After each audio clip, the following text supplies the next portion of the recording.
This is the OTB Television Network, a service of Capital District Off-Track Betting.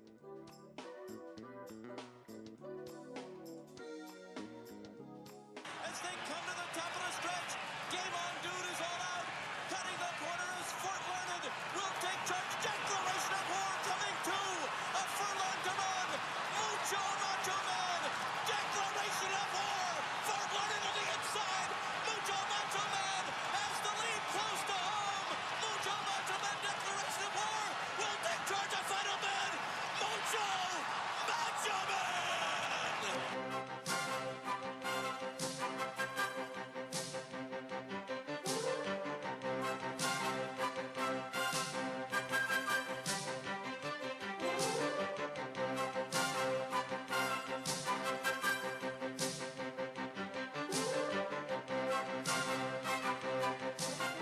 Good morning, everyone, and welcome to Down the Stretch. I'm Mark Casano.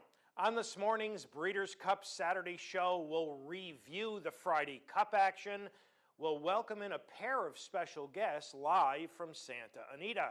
First, Mr. Richard Hannon Jr., who has the likely favorite in the mile in Toronado, and Mr. Art Sherman, whose Derby and Preakness hero, California Chrome, will try to bounce back in this afternoon's classic.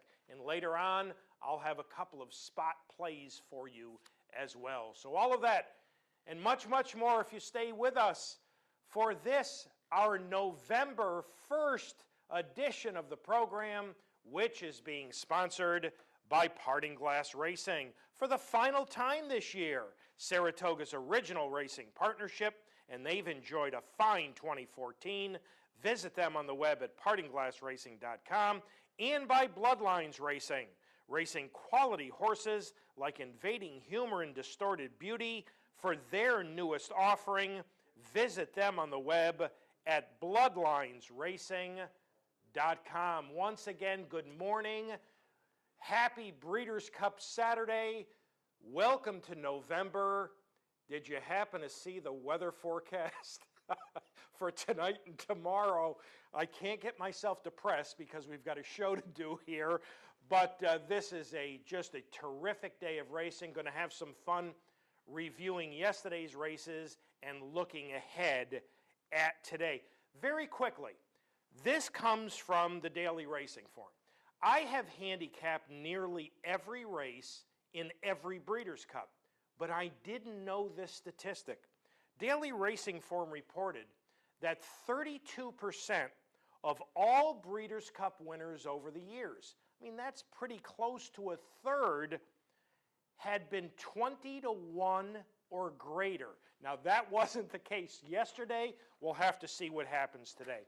First, a couple of quick notes before we get to Friday's action. Some good news.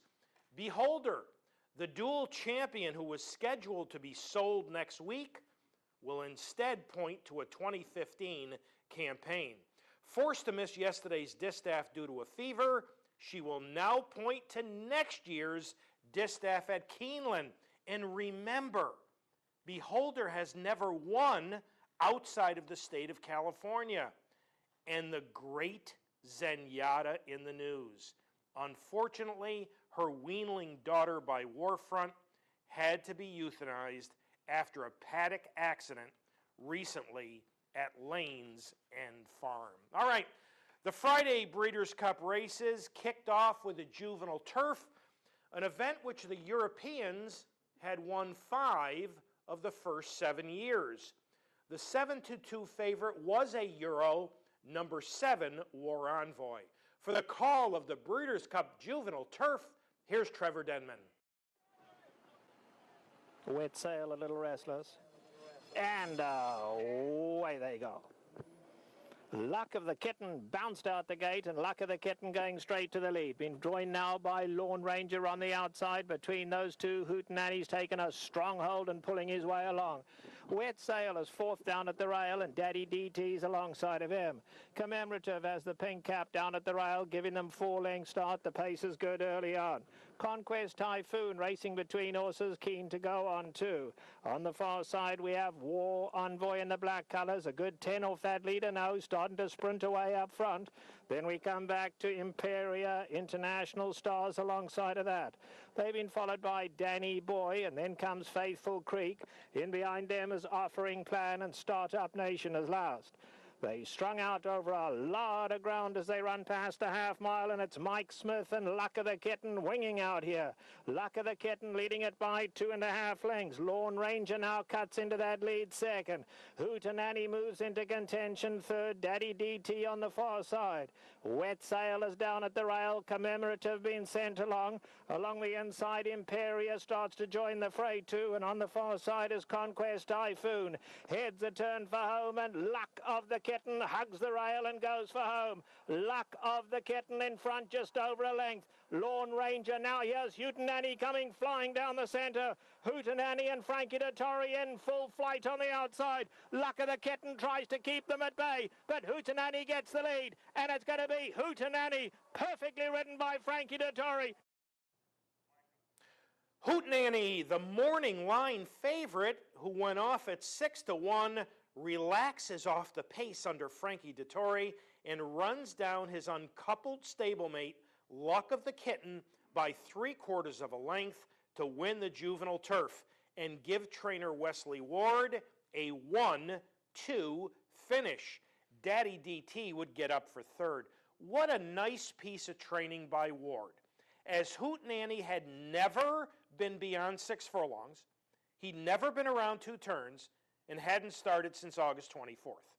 Favored War Envoy finished a dismal 12th, while my selection, one of the horses we looked at last week, Imperia, found all kinds of traffic trouble the last 5/16 under Mr. Castellano and finished 10th.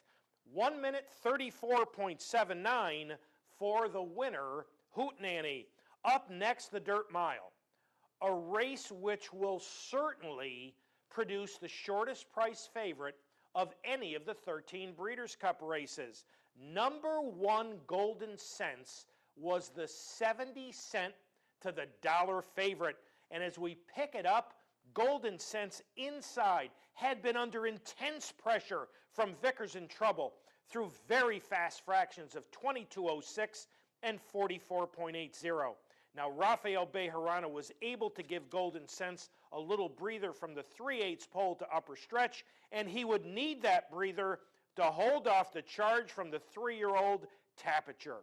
Now, it appeared Golden Cents might be in trouble, but he showed his class and heart in turning back Tapiture to score by 1.25 lengths. Pants on Fire was third. Leandro Mora, subbing for the suspended Doug O'Neill, trained, and Golden Cents successfully defends his Breeders' Cup Dirt Mile title, minute 35.16, with a final half in 50.36. Up next, the Juvenile Fillies Turf. There was a late scratch of number 9, Lady Zuzu, and this was an important scratch. She did have an outside chance in the race. She was an impressive maiden winner at Keeneland last, but it took early speed out of the race. Now, the 2-1 favorite, having been 6-1 in the program, number 4, Lady Eli. This is the filly that we previewed on last week's show. So, for the call of the Breeders' Cup Juvenile Fillies Turf, here's Trevor Denman. Qualifies in, they're all set. And away they go. On the inside, it's Sunset Glow breaking very smartly and sprinting off to the lead. Partisan Politics shows early speed. Waller Horses coming up now. Nicky's Brown Miss in the red colours. Isabella Sings is pulling pretty hard. Meanwhile, Lady Eli tucks in right behind the leading group. Quality Rocks is in the gold cap, just 3 lengths off these leaders. On the outside of that, Conquest Harlanate has to go a little wide, giving them 5-length start. Osala races between horses. Down at the rail, we have Civilari, now giving them 8-length start. Then comes Tammy the Torpedo. Behind that is Reina de Bateria, races towards the rear, qualifies content to sit second last, and Prize Exhibit is last. They head to the half-mile pole, and it's Victor Espinosa and Sunset Glow in front, just under a length. Isabella Sings is tracking from the second spot. Now here's Lady Eli along the inside, keen to go on. Nowhere to go, though. Quality Rocks right there on the far side. Nicky's Brown misses in the red colours. Partisan Politics makes headway. On the far side, Conquest, Harlanate also in the firing line. O'Sailor now 4 lengths off the leaders, and down at the rail we have Civilara. Wide open at the top of the lane, but they are chasing Sunset Glow. Lady Eli now gets a break at the rail, and Lady Eli takes off along the inside. Lady Eli, electrifying turn of speed, gets the lead. Sunset Glow tries to battle back, but this is a scintillating performance from Lady Eli, star of the future. Benefiting from a perfect trip under Rod Ortiz Jr., Lady Eli rallies inside of longtime leader Sunset Glow and goes on to a handy 2 3/4 length victory for Chad Brown. Now, we had taken a look at her 2 previous starts on last week's show, and this is a filly who showed a tremendous turn of foot in those races. When you parlay that with a beautiful trip, this is what you often get. A minute 33.41. Folks, that was a 1.5 seconds faster than the boys. And the opening half of this race was just a 1/2 second quicker. This is obviously a very special 2-year-old filly. Now, we'll have to wait and see if she progresses from 2 to 3, because it's one thing, to beat strictly 2-year-olds, but, they progress at different stages. European Osceola finished 3rd, meaning in a 13 filly field. The betting favorites ran 1, 2, 3. But it would be nice to know that you were going to get that kind of trip before you went to the windows, because I would have bet all of my allowance on Lady Eli. What a great ride by Rod Ortiz Jr., his first ever Breeders' Cup win. All right, finally on the Friday card, the distaff. The 3-year-old Untappable, number 10, went postward as the 8-5 favorite. Coming off, what appeared to be an okay effort in the cotillion at Parks, but this is a filly who had been training extremely well. The second choice, number 11, Close Hatches, who was 3-1, coming off what I've been referring to as a dreadful effort in the Spinster. For the call of the 31st Breeders' Cup Distaff, here's Trevor Denman. Closed, they're all set. And away they go. Tis Midnight hops away fast, but so does Aya Tapper. They joined by Valiant Amelia in the white cap. Cavalry Charge on for the lead here. L'amour de ma vie in the grey down at the rail in a little tight early on, but has now moved up to be 3rd. Now here's Untappable and Close Hatches. They both have to go wide. Untappable's 4 wide, Close Hatches 5 wide into the turn. Then Ria Antonia. In behind that comes Bel Galante, who's 4 lengths off the leaders. It's another 4 lengths back. We race alongside of Stanwyck, who's giving them about 8 lengths start now, and last of all is Don't Tell Sophia. Onto the backstretch they go, and it's Tis Midnight along the inside, and Io Tapper. They settled into a steady stride now. They lead at 1.5 lengths. L'amour de ma vie, the grey, is right there 3rd. Close Hatches 4th. Ria Antonia down at the rail. Alongside comes Valiant Amelia in the white cap. Now Untappable's going to have to make an early run. Wide out, caught 4 wide as Untappable, but in contention. Then we drop back to Bel Galante. Stanwyck's alongside of that. Unbridled Forever now has 5 to make up, and Don't Tell Sophia is last. They turn the pressure on as they come to the quarter pole. 'Tis Midnight ridden along, but it's Aya Tapper getting the lead. Aya Tapper, now Untappable comes to take them on. Ria Antonia's running a big one. Something wrong with Close Hatches today. Close Hatches Fires is gone at the top of the lane, and it's Untappable now up to take them on. Untappable, Aya Tapper battling back along the inside, and now here comes Don't Tell Sophia. Don't Tell Sophia coming fast, but it's Untappable in front. Untappable the leader. Don't Tell Sophia flying on the outside. Untappable's going to get there. Untappable has won it. Despite a less than ideal trip while wide throughout, Untappable, who had shipped to Santa Anita early and who had been training lights out, wears down Iotapa while holding safe the late rally from Don't Tell Sophia to capture the distaff for Rosie and Steve Asmussen. Ron Witchell owns Untappable, and he was one of the owners who stayed with Asmussen during those tumultuous times earlier this year, and it paid off big time yesterday, as Untappable proved best while facing her elders for the first time. Close Hatches, who I thought was dreadful in the Spinster and last, finished absolutely last in here. The second straight year, Bill Mott had a major disappointment in the distaff. How about the major announcement after the race? Rosie announcing that she is pregnant and will retire following today's Breeders' Cup card, as she and her husband will be starting a family. Best wishes to Rosie and her husband, Joe Sharp. Rosie at 26 is very, very talented. I said this a while ago, horses simply run for her. She's very talented, and in June of 2015, she will become a mom. So best of luck to Rosie and to Joe. So there's the Friday action.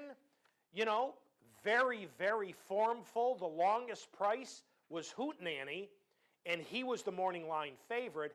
I didn't think he deserved to be the morning line favorite, you know, because of the fact he had never been 2 turns or beyond 6 furlongs, but I was wrong. He ran very, very well. Lady Eli parlayed a perfect trip into a dominant victory in the juvenile fillies turf. Golden Sense was simply much better, as well as Tapiture ran, much the best in the dirt mile, and Untappable facing her elders for the first time. And that was a rough trip. She proved best. She's obvious, well, she was going to be 3-year-old filly champion anyways. The most interesting vote coming out of the distaff yesterday, who will be champion, older filly or mare? I still think Close Hatches will be favored despite her efforts in the Spinster and the distaff. All right, that was the Friday action. Let's quickly look ahead to today. Here's the schedule of Breeders' Cup races for this afternoon. We get it kicked off with the juvenile fillies at 3:05, and of course these are Eastern times. The filly and mare turf comes next, followed by the filly and mare sprint. Then at 5:05, the turf sprint. Scratch the 9, Free as a Bird, who ran so well here at Saratoga during the summer. Scratch the 16, and number 15, Ageless, draws in. At the juvenile is next, and there was a huge scratch earlier this week when American Pharaoh was declared from the race. He has a deep foot bruise that takes the likely starting favorite out of the race, and it also takes some early speed out of the race. Following the juvenile is the Breeders' Cup turf at 1.5 miles, and a major scratch from that race. Number 8, Magician.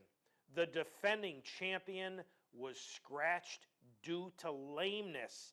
Magician will now, in all likelihood, be retired. And we wrap up the Breeders' Cup Saturday card with the sprint, where the 2 also eligibles are scratched. The near impossible Breeders' Cup Mile, where the AE is scratched. And at 8:35, the $5 million Classic, where the also eligible Big Casanova has been scratched. And you know, that takes speed out of the race. Had he drawn in, he would have added, albeit cheap speed, it would have been a lot of early speed. And we are up to our first break on this Breeders' Cup Saturday edition of Down the Stretch. Thank you so much for having joined us. When we return off to Santa Anita, where we'll welcome Mr. Richard Hannon Jr. in. As we go to the break, in my opinion, one of the best things the Breeders' Cup did in its early years was to produce these Breeders' Cup championship moments. Very exciting, 30-second historic look back at Breeders' Cup races. Well, you know, the Breeders' Cup discontinued them years ago, but we saved them. And you're going to see a trio of them going to this break. So enjoy them, and we will be back with Richard Hannon right after these messages. Another Breeders' Cup championship moment. At New York's Aqueduct, determined owner John Nayrud gave 5-year-old Cozine a second try in the $1 million Breeders' Cup Mile. And this year, Cozine would not be denied victory as trainer Jan Nayrud watched his dream become reality. Here comes the gray horse, Cozine, and it's going to be Cozine to win it. For the Nayrud family and Cozine, this was their Breeders' Cup championship moment. Another Breeders' Cup championship moment. On an overcast November afternoon at Churchill Downs, the French filly Miesque and her rider Freddie Head returned to the Breeders' Cup to defend her title in the $1 million Breeders' Cup Mile. Miesque is charging hard to take the lead now. She's looking for back-to-back wins in the Breeders' Cup Mile. Pulling away, Miesque has won it. For Miesque, the first two-time Breeders' Cup winner, this historic performance was her championship moment. Another Breeders' Cup championship moment. Belmont Park and the Breeders' Cup was the stage for famed British jockey Lester Pickett's return to the saddle. Riding the favorite Royal Academy in the $1 million mile, this performance was vintage Lester. Lester Pickett flailing away at Royal Academy. Here's the winner. Red Bobby finished. Royal Academy does it. For the legendary Lester Pickett, this brilliant effort was his Breeders' Cup championship moment. This is the OTB Television Network, a service of Capital District Off-Track Betting.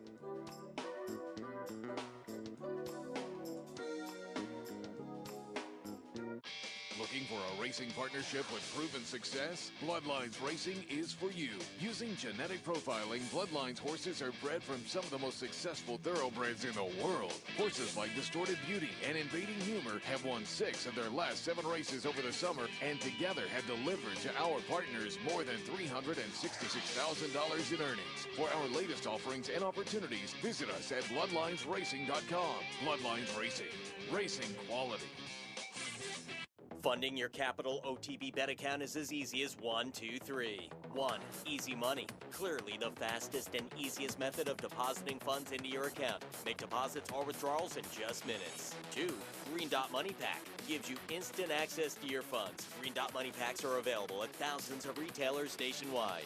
And 3. MasterCard Visa. Simply click on the link from the funding page, enter your account information, and fund your account. CapitalOTBBet.com. Log on today. Missed one of our TV shows? No worries. Now you can catch all your favorite programs online. Simply log on to CapitalOTB.com and click on the YouTube link at the bottom of the homepage. And look for our new podcast coming soon. CapitalOTB.com. Log on today. Welcome back to Down the Stretch, everyone. I'm Mark Cassano. Cozine, Miesque, and Royal Academy winning past Breeders' Cup miles. Our first guest will be saddling the likely favorite for this afternoon's Breeders' Cup Mile in Toronado. We welcome live via telephone from Santa Anita, Mr. Richard Hannon Jr. Richard, Mark Cassano welcoming you to the show. Morning, Mark. It's very nice to have you, Richard. Let me ask you first, give us a weather update. What's going on? What's the weather like? And how much did it rain overnight? Well, the weather at the moment, it looks like it's going to be lovely. They had a small bit of rain. I would imagine that's probably just taking the sting out of the ground. We'll probably be in our favour, to be honest. Wow, so, I mean, they were expecting up to 3/4 of an inch of rain. Yeah, I think they probably got about 5 mils, something like that. But it will have done the ground good. You know, it won't be lightning fast like it can be over here. It's probably more like it is at home. Oh, okay. Now, this has been your first year out on your own, having taken over from your father, and it's been an awfully good year. Tell us about it. Well, you know, we started off very good. We won the Guineas with a horse called Night of Thunder. And, had a good Royal Ascot and plenty of good 2-year-olds. Tiggy Wiggy, she looks like she's going to be champion 2-year-old filly of the year in Europe. It'd be lovely to finish it off with a Breeders' Cup Mile win. Well, before we get to Toronado, you ran Osala, your very nice 2-year-old filly, in the Juvenile Fillies Turf yesterday. She finished a good third. Richard, I think you ran into a monster in Lady Eli. Tell us about Osala. Well, yeah, I think you're spot on. She didn't turn very well, but I mean, if she turned better, I think she would have just been closer to them. That's all. I don't think, we don't use this excuse often enough. The fact that she's beaten by 2 better fillies. I mean, the winner really was very impressive, and we'll probably never beat that. But yeah, we're very pleased with our filly. She's travelled over here. She looked a little cold yesterday. She's gone in her coat. It's got quite cold at home, so she had a disadvantage there. But I mean, she's beaten by 2 better ones, and she's run a good race. Toronado, the likely favorite for the Breeders' Cup Mile. That's got to sound awfully good to you. Yeah, being brutally honest, I think he'll win. I think he's in great form. He's moving very well. Usually when we come to the Breeders' Cup, it's tacked on the end of the year. It'd be a good idea. He's in good form. But this horse has been targeted for it really since he won at Royal Ascot in June. So we've been training him with this race in mind. And he's bouncing. He's in great form. He's moving great. I took him to a racecourse in England where he turned left-handed, like they do here, and he got on his right lead and worked very well. So if he gets out of the gate, which is the main worry, and usually can get him into a good position, I think he'll win. Richard, we are about to take a look at his second start this year, a runner-up effort behind the outstanding Kingman in the Sussex Stakes. For our audience, Toronado's on the far side of the gate, Richard Hughes in the red cap. Please talk about this effort, if you would. Well, I think that was a good run. But the race you're seeing there, they didn't go any gallop. They were the Aidan O'Brien horse on the rail, Darwin. He's a very fast horse, and Kingman really only gets us in the final 100 yards. Up until then, our fella had travelled well, but they didn't go a proper mile gallop all the way, which is a shame in such a nice race. But it was a small field. He ran with credit that day, and he was probably beaten by an outstanding horse. The ground was probably a little quick, but he'd run a good race. If he runs up to that, I think it's good enough for today. Richard, he began the year with a win in the Queen Anne, and in his wake was Anadin, who you will face today, followed by a pair of close seconds here in the Sussex, and a close second and last in the Prix du Milan de Longchamp. So, generally speaking, overall, what type of year has it been for Toronado? He's run good races. He won his second Group 1 of his career at Royal Ascot. He was then beaten by Kingman, and his last run was a good run. I was slightly disappointed he couldn't win, but the form of the races worked out well. The winner, Charm Spirit, has gone on to win another Group 1 at Ascot, so it clearly wasn't bad form. And this horse, it'd be lovely for him. It's his last run before he goes off to stud, and it would make him a lot more sexy if he could win a Breeders' Cup. So for our audience looking at his past performances, he's run only 3 times this year, but it sounds like that's been by design. Yeah, we've targeted this race. If I was telling your viewers, I'd say go out and have a few dollars on him. He's a good chance, and we're pretty sure he's going to run his race, and he's in good form. So you can't ask for more than that. You are drawn very well in post 5. Let's talk about some of the other potential factors. You mentioned he went left-handed once, but that was in a route race. I mean, this first turn at Santa Anita comes up awfully quick. Is that any concern for you? It is. Yeah, it has to be. But he's a big horse. They won't muscle him out of a position, and he's got loads of speed. He's very fast for a miler. This horse could be winning group races over 6 furlongs. So, that will get him up there early, and hopefully he'll be the dominant one in any scrapping that goes on going in or goes on round the bend. Because Richard, with obviously in there and Tourist and maybe some others, today's race has the likelihood of a much quicker pace than he's seen in Europe. You think he's going to be able to adapt to the very fast early pace?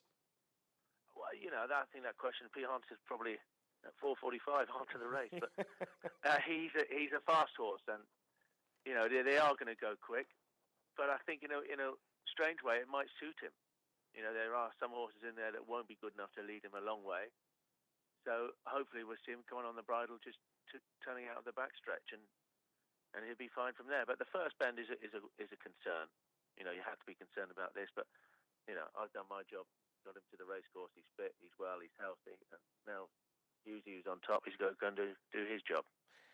Help us out a little bit. Talk to our audience briefly about your feelings about, at least in my opinion, his three biggest European competitors: Anadin from Freddie Head, Veda the filly, and Mustajib the 3-year-old. Your thoughts on them?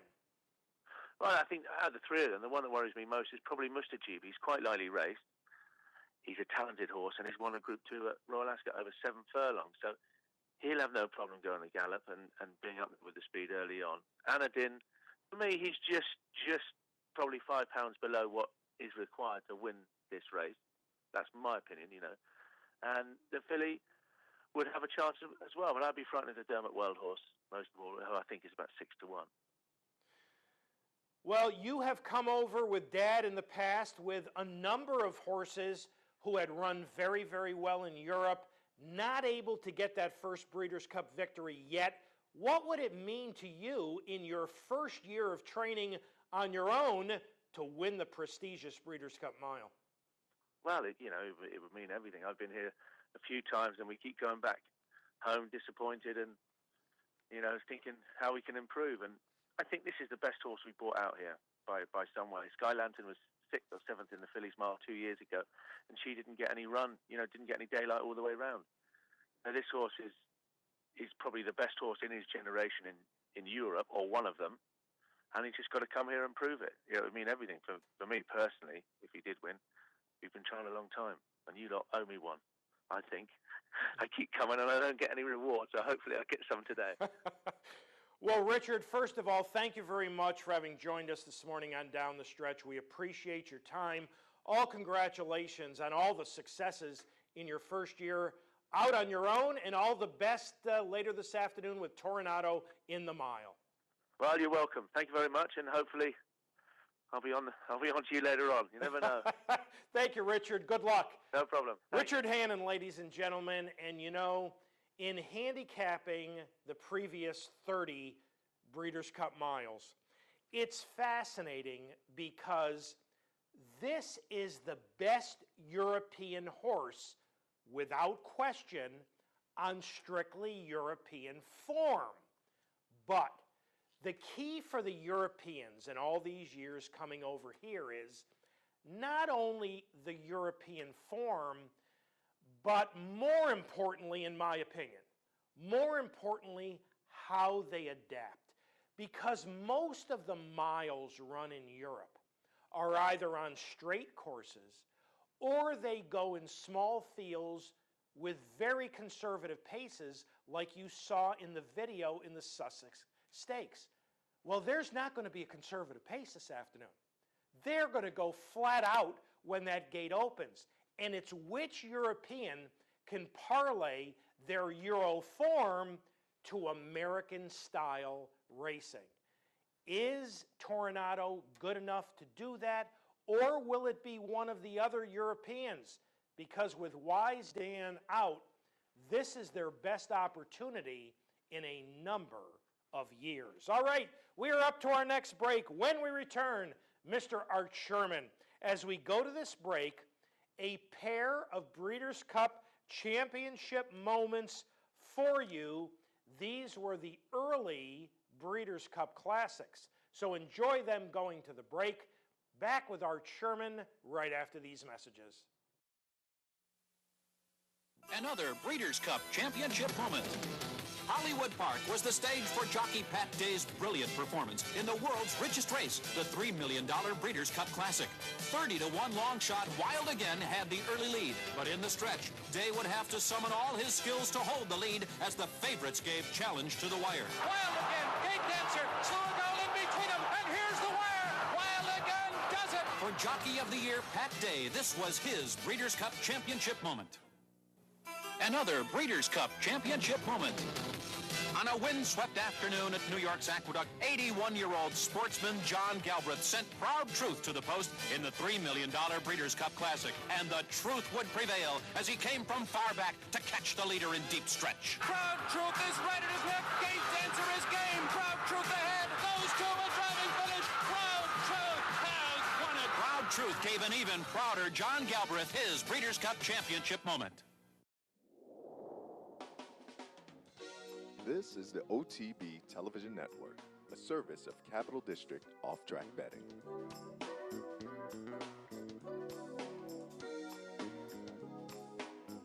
The big day is here. You've told everybody.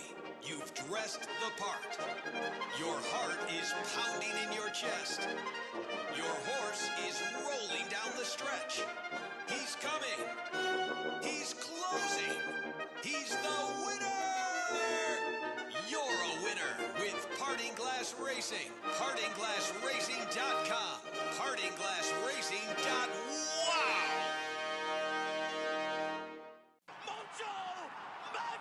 The Breeders' Cup World Championships have given us some of horse racing's biggest thrills and biggest payouts, like the $2.7 million Pick 6 payout back in 2003. With a long list of betting options, it's never taken so little to win so much. So don't miss your chance to share in Thoroughbred Racing's richest event, the Breeders' Cup, Friday, October 31st and Saturday, November 1st. Go to CapitalOTBBet.com to wager and win.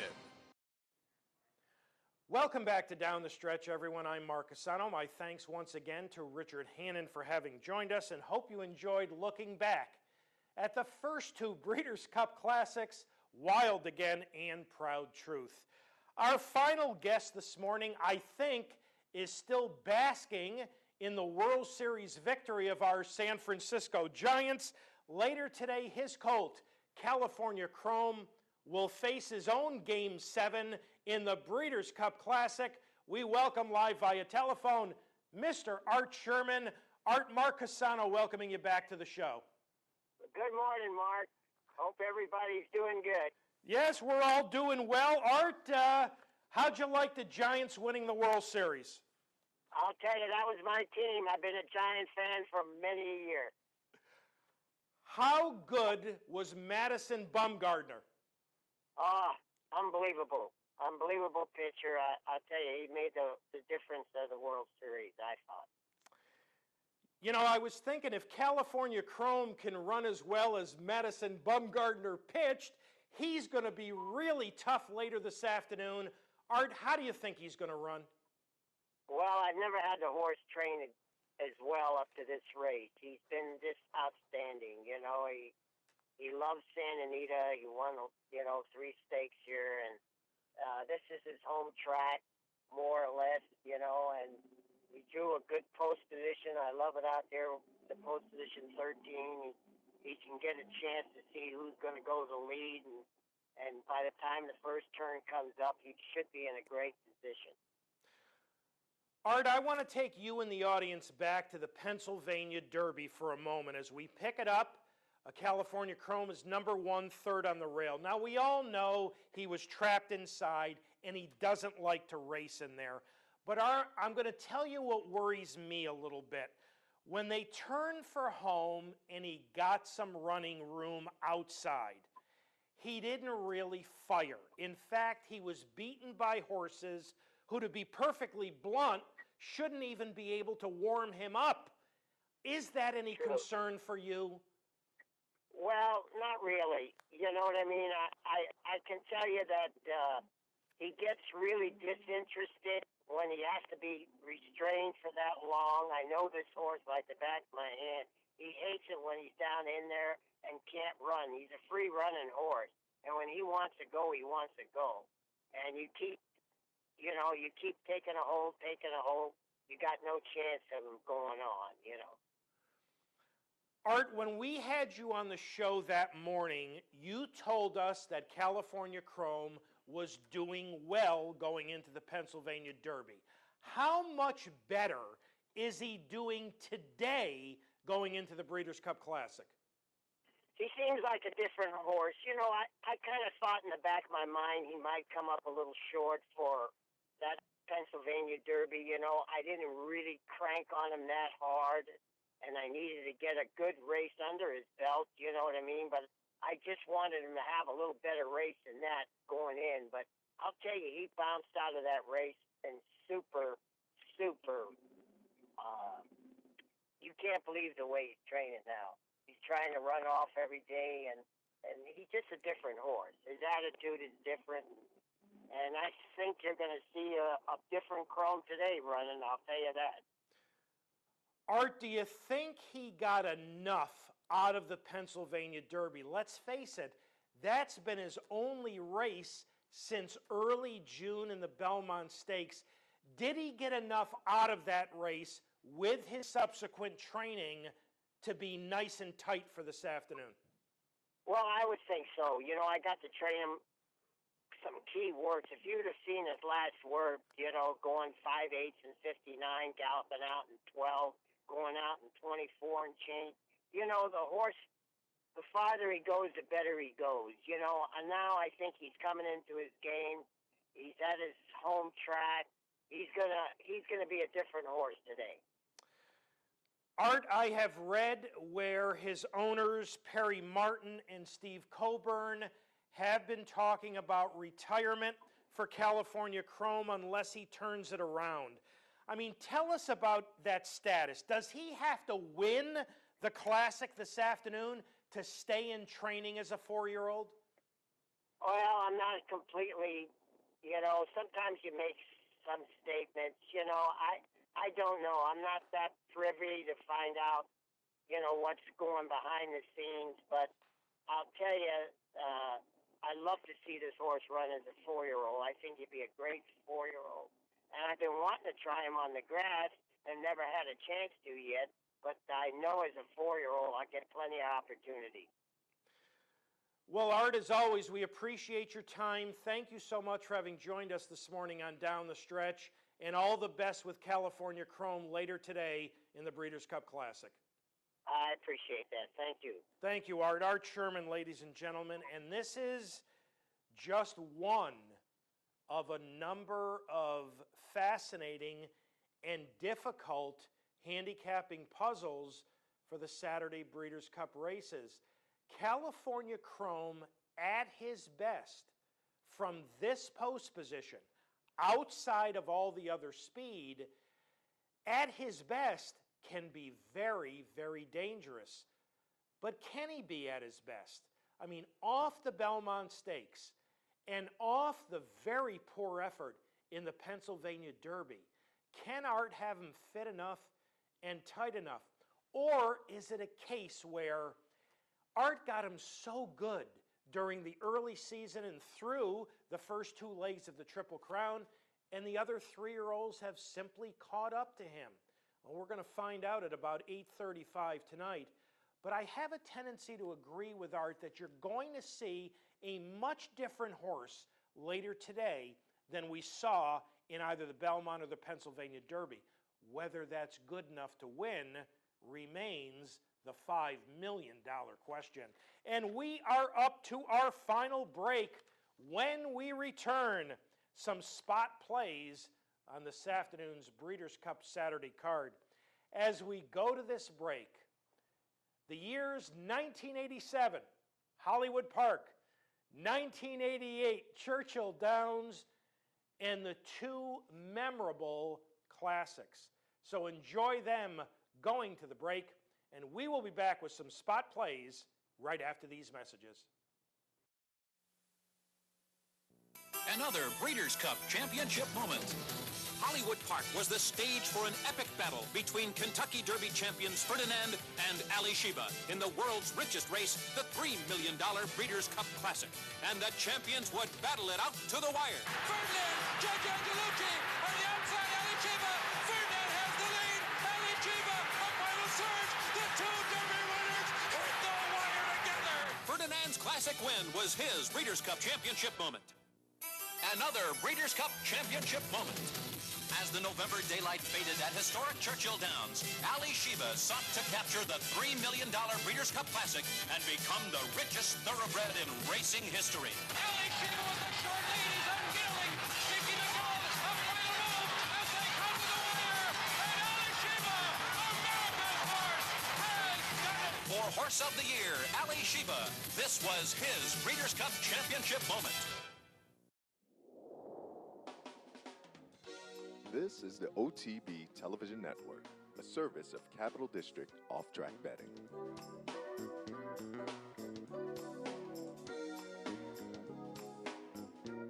Looking for a racing partnership with proven success? Bloodlines Racing is for you. Using genetic profiling, Bloodlines horses are bred from some of the most successful thoroughbreds in the world. Horses like Distorted Beauty and Invading Humor have won 6 of their last 7 races over the summer and together have delivered to our partners more than $366,000 in earnings. For our latest offerings and opportunities, visit us at bloodlinesracing.com. Bloodlines Racing. Racing quality. Hey race fans, head down to the all-new Clubhouse Racebook. With live horse racing on more than 250 flat-screen TVs, state-of-the-art wagering terminals, and amazing Vegas-style atmosphere. The Clubhouse Racebook, 711 Central Avenue, Albany. Welcome back to Down the Stretch, everyone. I'm Mark Asano. My thanks once again to Art Sherman for having joined us. Hope you enjoyed looking back. Ferdinand and Ali Sheba, the 2 Derby winners, hit the wire together in 1987, and then Ali Sheba comes back and wins it a year later in the darkness at Churchill Downs. Wasn't it interesting, at least I think it was, in the Art Sherman interview, that when I asked him about the retirement plans, now, you know, maybe I'm a little old-fashioned, but the horse's trainer is the singular most important person as to how the horse has been doing and is doing, and yet his owners apparently, at least according to Art, do not keep him in the loop about retirement plans. I just find that kind of unusual. All right, time to look at 3 spot plays, looking at potential value for this afternoon's races. And it was good to hear from Richard Hannon that they did not get, at least up to this point, and he said it looked like it was going to, you know, develop into a pretty nice day. They didn't get nearly as much rain, apparently overnight, as they expected. So that's really, really very positive. Let's start our spot plays with a Breeders' Cup Turf Sprint. And in the 4 years of running the turf sprint at Santa Anita, you know, the most important thing about this is not necessarily the 6.5 furlongs as we take a look at the field, but it's the makeup of that 6.5 furlongs. The unusual double bend, first a right-hand turn, then a left-hand turn, then you come down the hill, then you cross over the dirt. Now, you know, I took statistics in college, and believe it or not, I got an A. So I know that 4 years is not a very big sample, or 4 runnings of this race is not a very big sample. But every year, the winner has fit the same profile. Horses who have done well on the downhill turf course at Santa Anita. They have been very consistent. They have done very well. You know, again, that's not a big sample, but until somebody else steps up, and there's some horses running down the hill for the first time today that are very, very good horses, but until somebody steps up and breaks that streak, I'm sticking with horses who fit that profile, and I like number 5, Ambitious Brew, at 12-1 under Mike Smith. We are about to take a look at his last start in the Eddie D. Now, he is going to rally on the far outside here, and Mike Smith blamed himself for the loss here. He said he was forced to move earlier than he wanted to. He wanted to remain covered up, but they were stopping in front of him. So what happened was he made the lead early, and Ambitious Brew pulled himself up, and Home Run Kitten for David Hoffmans came on the outside and nailed him on the wire. Now, that was the first start for Ambitious Brew since February 22nd. I think he may have needed the race, and I think that it's likely that he will move forward from that race. And again, in the 4 years of analyzing the turf sprint at Santa Anita, it's not necessarily the class of the horse that counts the most. It's his success and his abilities running over that unique turf course. And don't discount Home Run Kitten for David Hoffmans. He won one of those 4 Breeders' Cup turf sprints at Santa Anita. But I'm going to put number 5, Ambitious Brew, and Mike Smith at 12-1 on top in the Breeders' Cup turf sprint. On next to the Juvenile. And as we take a look at the field, again, the Juvenile took a major hit earlier in the week with the defection of the morning line favorite American Pharoah. It not only takes a very good colt out of the race, but it takes out some early speed. Folks, my first Maalox moment of Breeders' Cup week came during the post position draw. Because ever since his last race, and knowing that the Breeders' Cup Juvenile, was going to have a lively pace, I have been looking forward to Upstart. I just felt that he fits in here extremely well. The pace scenario would suit him perfectly. And then he went and drew post 13. That's the Maalox moment.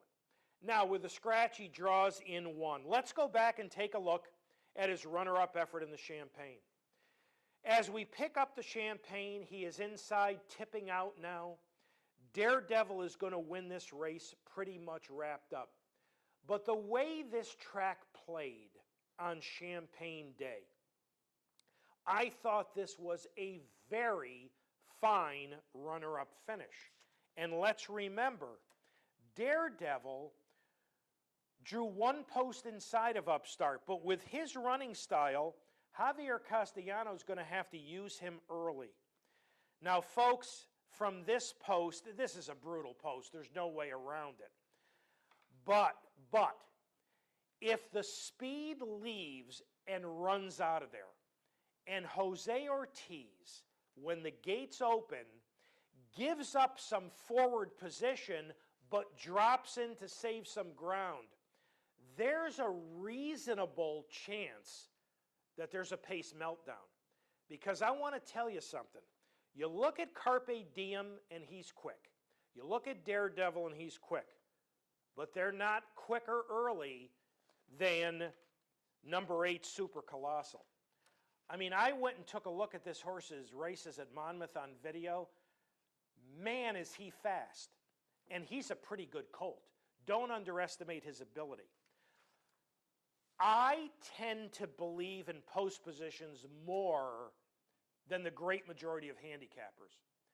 So for me to still give Upstart a reasonable chance from that post position tells you how much I think of him. So we're going to take a shot for an upset in the Juvenile with number 13 Upstart and Jose Ortiz. Final spot play will come in the Breeders' Cup Sprint. And as we take a look at the full 14-horse field in the Breeders' Cup Sprint, I really like number 6, Rich Tapestry. Let's go back and take a look at the Santa Anita Sprint Championship. He is number 2 in here. He broke beautifully. He broke in a line with those other 3 horses and was eased back off the pace.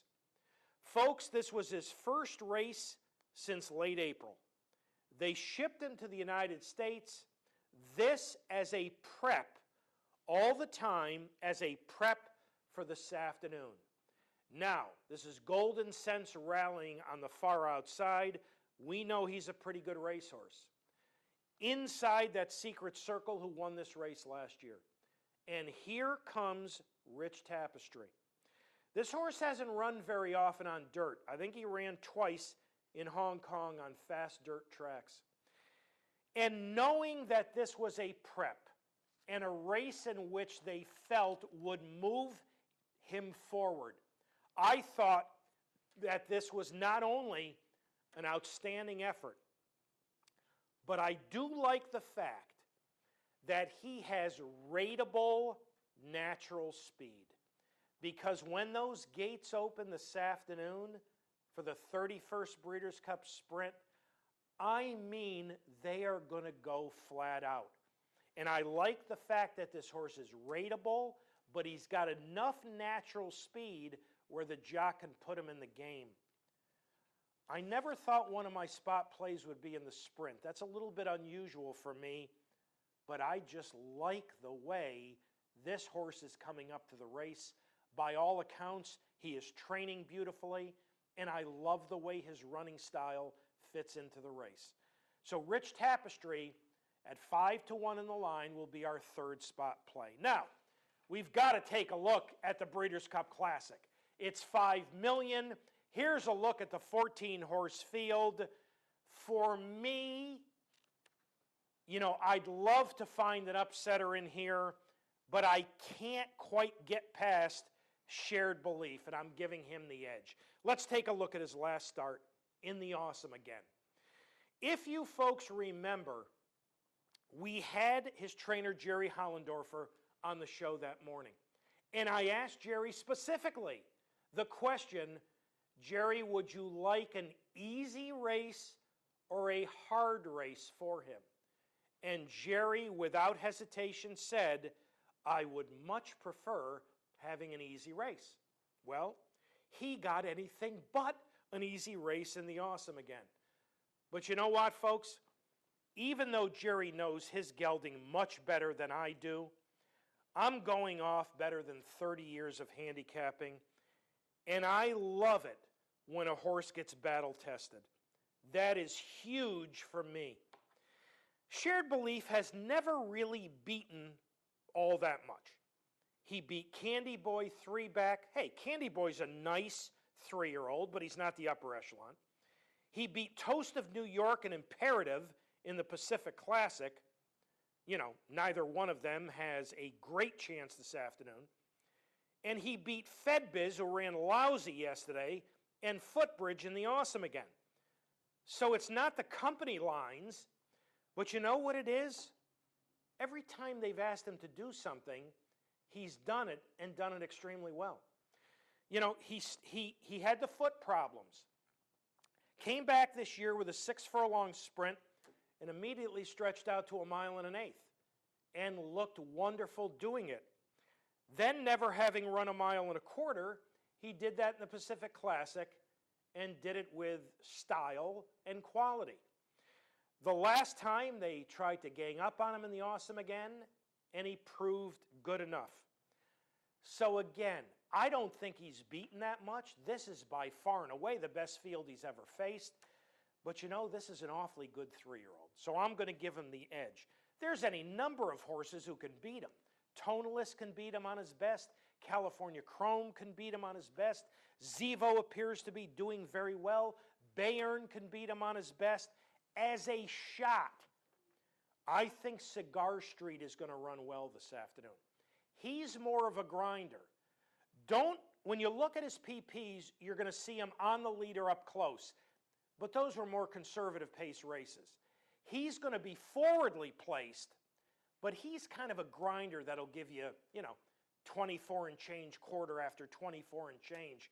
You know, he's got a chance to run well this afternoon. So there's a look at a few races on the Breeders' Cup Saturday card. All right, time to thank all the folks who helped get this week's show on the air. Here in the studios at the Clubhouse Racebook, our associate producer, Julie Hoxie, Dan Hayes, and Mick Richards. Back in the control room in Schenectady, Pat Peretta directed, Pete Persico on audio. Thanks to this morning's guests, Art Sherman and Richard Hannon Jr., and thanks to our sponsors. For the final time this year, Parting Glass Racing, Saratoga's original racing partnership. They have enjoyed a very fine 2014, and we thank them for their sponsorship. View their 2-year-old offerings online at partingglassracing.com. And by Bloodlines Racing, racing quality horses like Invading Humor and Distorted Beauty, and they have been on a sensational roll. View their newest offering at bloodlinesracing.com. Very quickly before we leave you, one of my favorite Breeders' Cup statistics. In the previous 30 runnings of the Breeders' Cup Mile, only one horse, Lure in 1992, was able to go wire to wire. I'm proud to say I liked him very much that year, but I have never selected a horse who figured to be on the front end again in the Breeders' Cup Mile. That is so very difficult to do. And in this afternoon's Breeders' Cup Turf, the top 2 choices are likely to be Flintshire and Telescope. They come from Andre Fabre and Sir Michael Stout, respectively. Both of those gentlemen have enjoyed success in the Breeders' Cup Turf, particularly Sir Michael. So, ladies and gentlemen, as always, thank you so very much for having joined us this morning on Down the Stretch. Enjoy your Breeders' Cup Saturday. Have some fun. Have some success. Have a wonderful upcoming week. And from all of us here at Down the Stretch, we'll see you next week.